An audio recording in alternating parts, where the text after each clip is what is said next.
say you've been out mowing on your BX23D, BX23, BX2200, maybe some later model ones, but definitely those models. And you go to turn your key off because you're done, and let's show you what happens.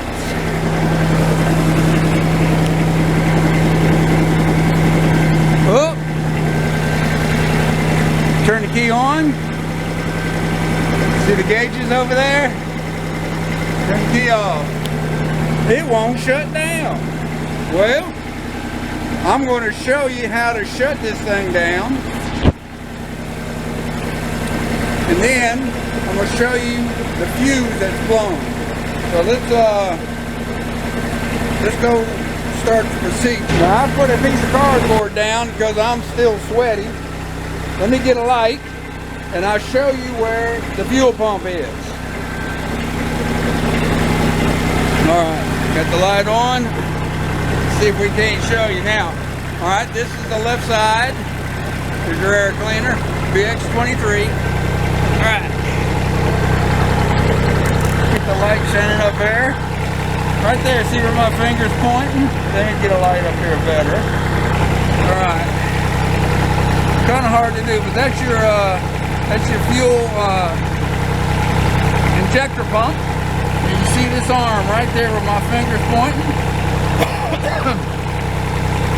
That's the manual shut-off. Now, like I said, most of the models will have this. The newer stuff, I can't swear to it, so you'll have to look. You can go to it from the top, but you can see right here, it's a lot easier, especially on a hot engine.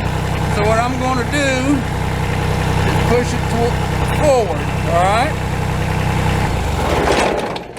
There we go. I don't know, you need 2 hands to hold it. But see, I pushed it forward. See that? See that? Right there. Alright. Now it's shut down. Okay. Now, you're going to say, what colors is that? I'm fixing to show you. Alright. See, keys off. I'm going to pull the primary screen here off. This will open up the battery compartment, and it's also where your fuses lie. Alright, it just pops right off. It's good to pull this off after every 3rd or 4th mowing just to blow it out, okay? Now I'm going to go to the other side. Let me get a light. Let me get a light and a meter, and we'll troubleshoot these fuses. Alright, well here's the fuse block. And I got my meter set up here. I don't know if the display will show. So I've got it set to where it'll make a beep sound on continuity. If I touch the leads together. Alright, I'm going to test one of these 15 amps. See these, you got 3 15s and a 20. Let's test this 15. That's good.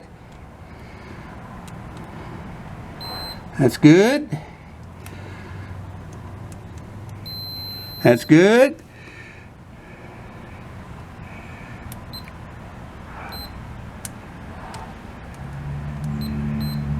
Uh-oh. If I wiggle it, I get something. Let's pull it out and see. Alright. Comes out fairly easy. There. Let's see. Does it look blown? Can't tell. Let's touch the tabs. Alright, I just touched the bottom one. Look at that. He's open. Alright. So, the 20 amp fuse is the bad fuse. Still can't see. I don't know why it was making a sound. Maybe if you wiggle that. Okay. So I just so happen to have another 20 amp. Let's put him in. Okay. Just plug him right in. Turn that off. Get him out of the way. I'm going to pull you up. Now let's see what happens. Contact. There's all the gauges. Alright. So she's running good. Everything looks good up here. Let's see what happens. And there you go, boys and girls. Now, you're probably going to say, well, what blew that fuse? Well, you know, fuses over time will go bad. But I'm going to show you a circuit that's also tied into that. That 20 amp is primarily the shut down and run fuse for the engine, okay? But Kubota also tied that into an auxiliary power leads underneath the seat. I'm going to show you. So hold on. All right, let's flip the seat up. Oh, there's my tape measure. All right, and see these two wires here? Oh, they're open too. Look at that. That's probably why he blown. Okay, he comes out. He goes over here to my fuse. Okay, I'm actually using it here. And that's the return. Okay, I need to tape that. Okay, but see these two wires here, Kubota puts this here so you can put up an auxiliary lighting circuit, right? Where you put lights up here on the ROPS and you put a switch to flick it on and off. Because this is with the key on, this has got power at all times, all right? Now, what I'm using it for is I've got a power port here I've put in. Yeah, let's shine them over here. Here we go. Let's make sure nothing got up in there. Okay, no. All right. And I put this power port because every now and then when I take kids out on hay rides in October, I got an inverter where I can run some low power LED lights on the trailer. Okay, so I take them out in the field with these orange lights. That's how I power it with a little inverter. And I've had that circuit since I've had this tractor since 2006. So that's what, 20 years. But anyway, I'm going to take, even though this is a ground, that shouldn't have caused the problem because the red's the hot and this is a return to ground. I'm going to tape him up anyway and make sure everything is, nothing is jamming against anything. So he's okay,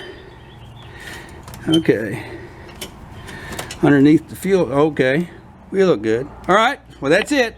I wanted to do a quick short to show you. I hate this ROPS, but that's another story. A quick story: if you're out mowing or working your tractor, your BX, and it won't shut down, 9 times out of 10, it's that 20 amp fuse. All right, and what you may have to do if you've got auxiliary lights on your ROPS, you may disconnect them. Well, first just replace the fuse. If it blows immediately, unplug anything plugged into them power wires back there, okay?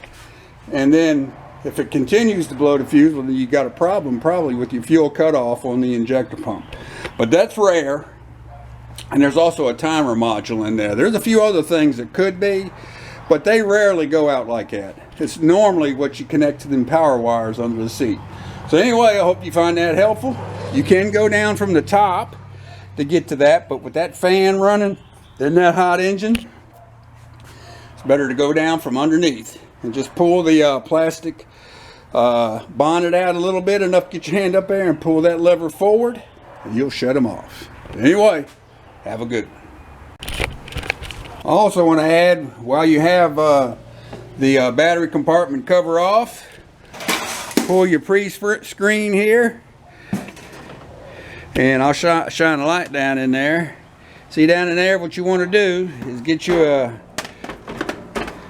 air gun and blow this way. All right, blow all the debris and chaff out of the radiator. Now, I've done that. Well, see, mine looks pretty clean. Here, try another look. See how clean he looks. But if that does, and it'll start filling from the bottom up. Once it starts getting filled, that's what causes your tractor to run hot and then overheat eventually.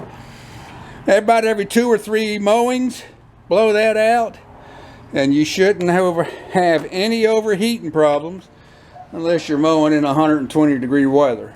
And then I'll be surprised you got grass growing there anyway. So have a good one.